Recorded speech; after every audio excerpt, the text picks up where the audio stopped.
Hello and welcome back to my channel Eco Village.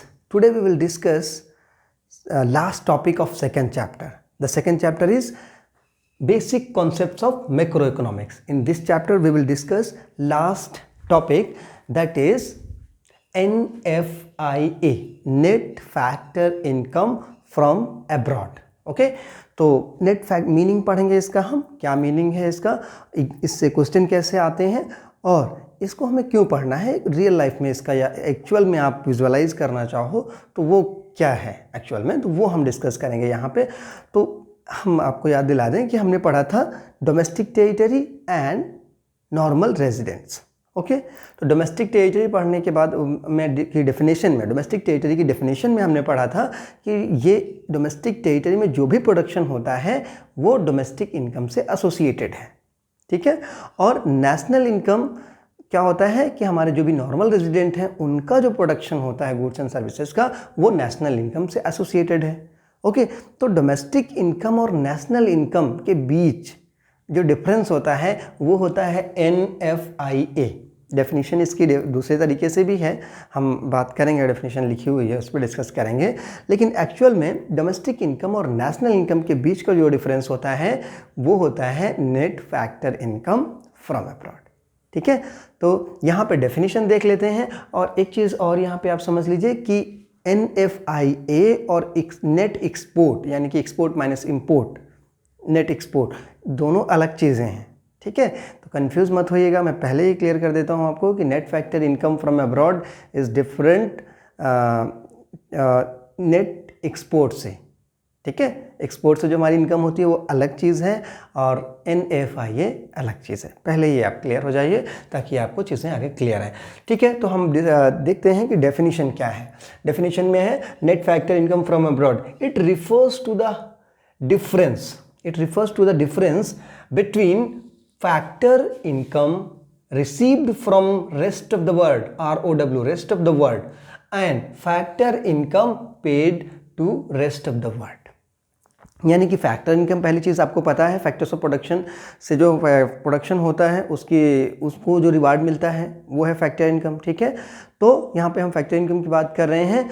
ऐसे factors of production हमारे जो rest of the world में जा करके वहाँ से अर्निंग करते हैं, तो टेम्पररीली जाते हैं, ठीक है, क्योंकि लेस देन 1 ईयर के लिए ही जाते हैं। ज़्यादा टाइम के लिए अगर वहाँ रहेंगे तो वो उस देश के नॉर्मल रेजिडेंट हो जाएंगे, ठीक है। एंड वाइस वर्सा, बहुत सारे लोग यहाँ पे आते हैं काम करने रेस्ट ऑफ द वर्ल्ड से, तो वो लेस देन 1 ईयर के लिए, तो वो जो यहाँ से अर्न करके ले जाते हैं उसे फैक्टर इनकम टू अब्रॉड कहते हैं। हमारे नॉर्मल रेजिडेंट्स वो लेस देन 1 ईयर के लिए रेस्ट ऑफ द वर्ल्ड में किसी भी देश में जाते हैं और अर्निंग करके लाते हैं, तो वो हमारी क्या कहलाती है, फैक्टर इनकम फ्रॉम अब्रॉड, ठीक है। एक बार इसे यहाँ पे देख लीजिए, सपोज कि ये इंडिया है, ठीक है, और ये रेस्ट ऑफ द वर्ल्ड है।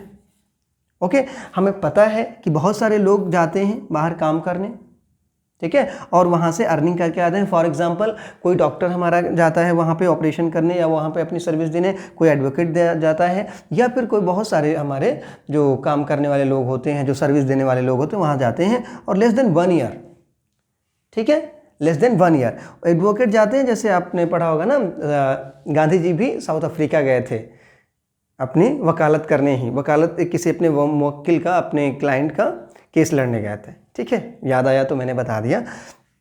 तो ये क्या है, यहाँ पे जाते हैं तो यहाँ से जो पैसा आता है लेस देन 1 ईयर, ठीक है, तो वो हमारा क्या है, factor income from abroad, FIFA जिसको हम कह सकते हैं, ठीक है। ये लोग गए और कमा के लाए।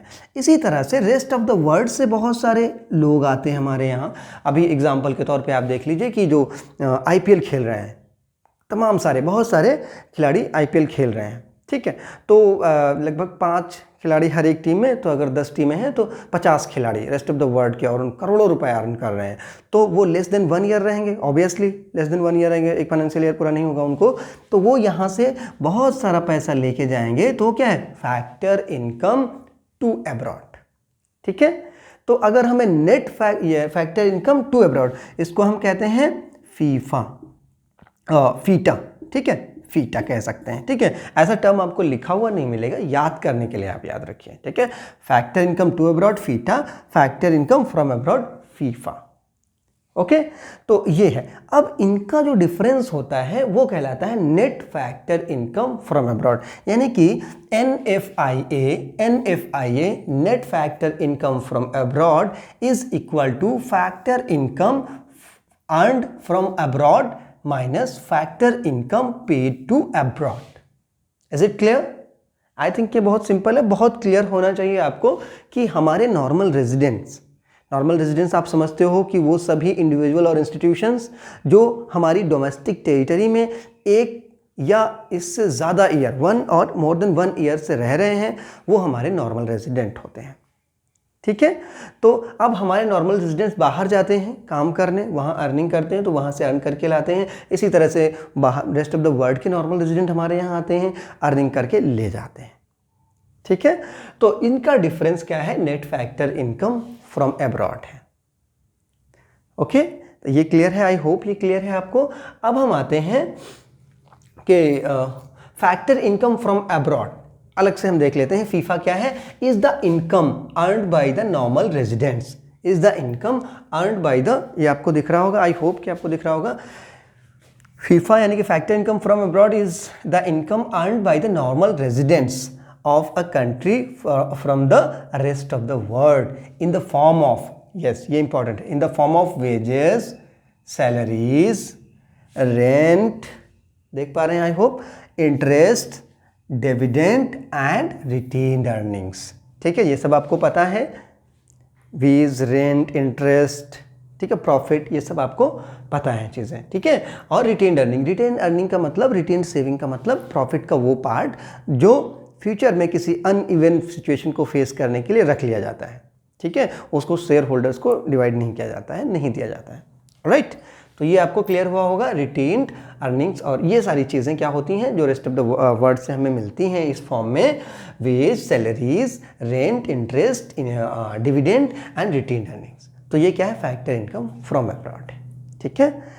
और नेक्स्ट क्या है इसी का opposite? Factor income to abroad या FITA is the factor income paid to the normal residents of other countries for their factor services within the economic territory। हमारी इकोनॉमिक टेरिटरी, हमारी डोमेस्टिक टेरिटरी में rest of the world से जो लोग आते हैं काम करने, मतलब टेम्परेरी काम करने के लिए आते हैं, लेस देन 1 ईयर, उनको जो हम पेमेंट करते हैं वो सारी की सारी income factor income to abroad है, ठीक है। सॉरी। तो ये हो गया हमारा फैक्टर इनकम फ्रॉम अब्रॉड, जिसमें कि 2 कंपोनेंट है, factor income to abroad and factor income from abroad. Okay, I hope ये चीज़ें क्लियर हैं आपको। अब हम आगे बढ़ते हैं, क्या है significance of NFIA। Significance of NFIA, क्या इंपॉर्टेंस है NFIA की? तो NFIA की इंपॉर्टेंस ये है सबसे पहले कि जब भी हम नेशनल इनकम काउंट करते हैं तो प्रैक्टिकली हम डोमेस्टिक इनकम काउंट करते हैं, और डोमेस्टिक इनकम को नेशनल इनकम बनाने के लिए हम उसमें NFIA प्लस कर देते हैं। ओके, आई होप ये आप समझ पा रहे हैं कि NFIA को हम प्लस कर देते हैं, ठीक है। तो NFIA एक ये हो गया हमारा, और अगर नेशनल इनकम से हमें डोमेस्टिक इनकम जाना है तो NFIA को हम माइनस कर देते हैं। देखो बच्चों, देखिए यहाँ पे डोमेस्टिक इनकम, ठीक है, इसमें प्लस NFIA किया हमने तो हो गया नेशनल इनकम, नेशनल ये I फॉर इनकम, ओके, ये हो गया। अब हम नेशनल इनकम से अगर फैक्टर डोमेस्टिक इनकम जाना है तो माइनस NFIA कर दिया, और ये हमारी डोमेस्टिक इनकम हो गई।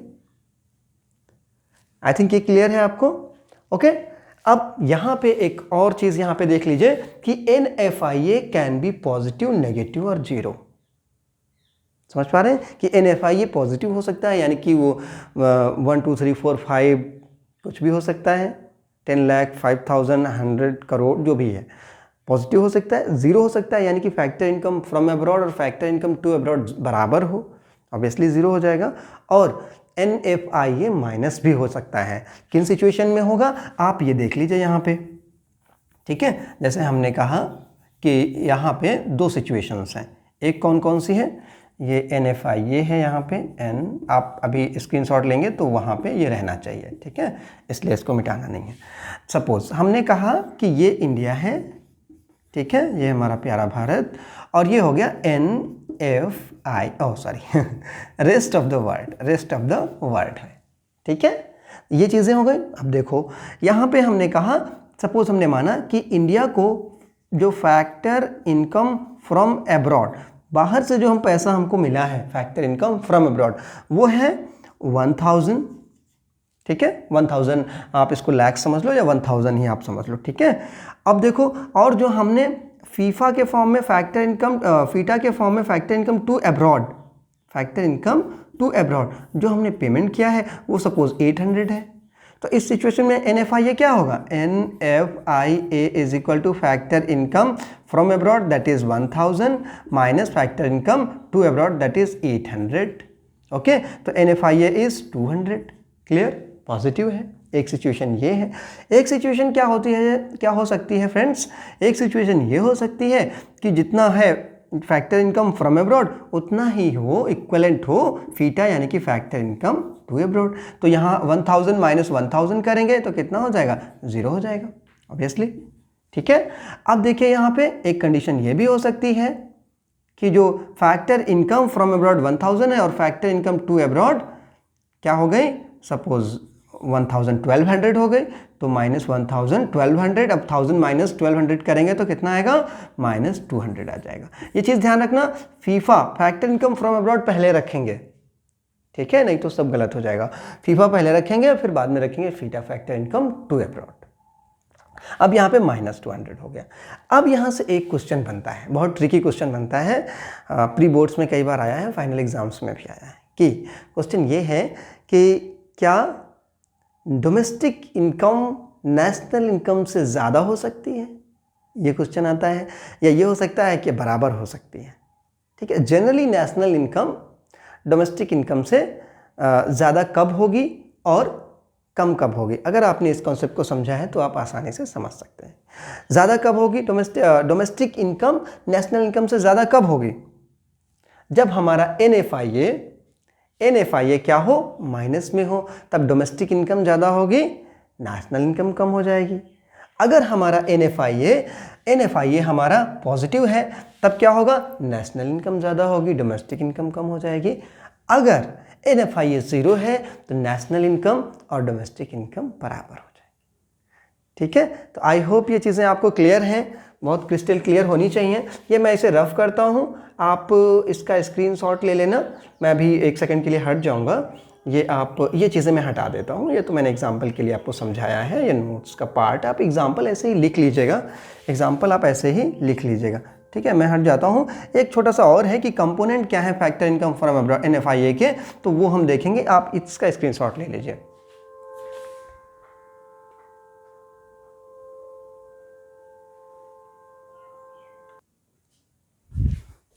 जी हाँ, तो हम अब अगला टॉपिक, बहुत टॉपिक का नेक्स्ट पार्ट है, subtopic components of NFIA, net factor income from abroad. तो ये हम देख लेते हैं। There are 3 components. First one is net compensation to employees. Net ध्यान रखना बहुत इंपॉर्टेंट है। Net income from property and entrepreneurship and net retained earnings.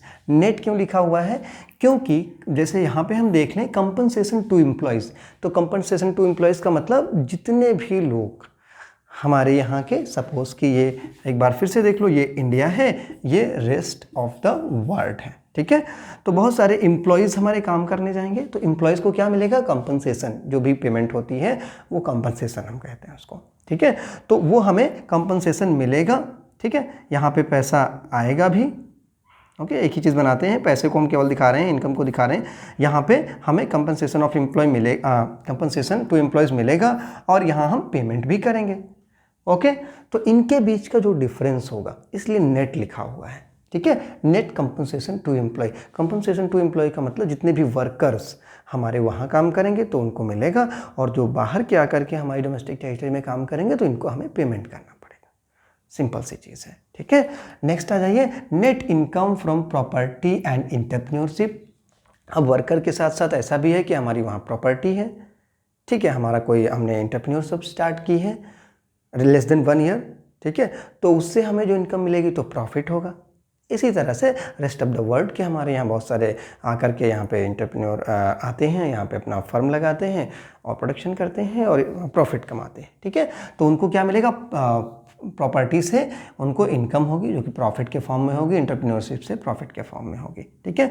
तो नेक्स्ट है net retained earnings. Retained earnings में बात कर चुका हूँ इसी वीडियो में कि ऐसा प्रॉफिट का ऐसा पार्ट जो कि डिस्ट्रीब्यूट नहीं किया जाता है, ठीक है, वो सेविंग कर लिया जाता है, सेव कर लिया जाता है। तो इसी तरह से जिस तरह से हमारे लोगों को रिटेन्ड अर्निंग्स मिलेंगी, उसी तरह से बाहर के रेस्ट ऑफ द वर्ल्ड के लोगों को हमें रिटेन्ड अर्निंग पे करनी पड़ेगी, तब वो नेट बनेगा। एक्चुअल कंपोनेंट क्या है? एक्चुअल कंपोनेंट है compensation to employ, income from property and entrepreneurship and retained earnings. Net इसीलिए लगा हुआ है ताकि जो क्योंकि दोनों तरफ से होता है ना, तो उसका डिफरेंस हमें निकालना है, ठीक है। तो इस तरह से हमारा जो चैप्टर है ये कंप्लीट होता है। एक चीज़ और है, एक्सपोर्ट और NFI दोनों अलग चीज़ें हैं। एक्सपोर्ट क्या होता है? वो गुड्स जो एक्सपोर्ट की जाती हैं वो हमारे यहाँ प्रोड्यूस होती हैं, उनकी वैल्यू हमारी ऑलरेडी अपनी डोमेस्टिक टेरिटरी में प्रोडक्शन हुआ है, उनकी वैल्यू ऐड हो गई होती है, ठीक है। एक्सपोर्ट इंपोर्ट का नेशनल इनकम से कोई बहुत उसमें डायरेक्ट इस तरह से उसके एस्टिमेशन में कोई वो नहीं आता है, ठीक है। तो जो एक्सपोर्ट और इंपोर्ट एक डिफरेंट चीज़ है, ओके। NFI एक डिफरेंट चीज़ है। ऑलराइट, आई थिंक चीज़ों आपको क्लियर हुई होंगी। और नेक्स्ट चैप्टर हम national income and related aggregates start करेंगे और जल्दी ही नेक्स्ट वीडियो भी अपलोड करेंगे, आप देखते रहिए। Thanks for watching, stay tuned.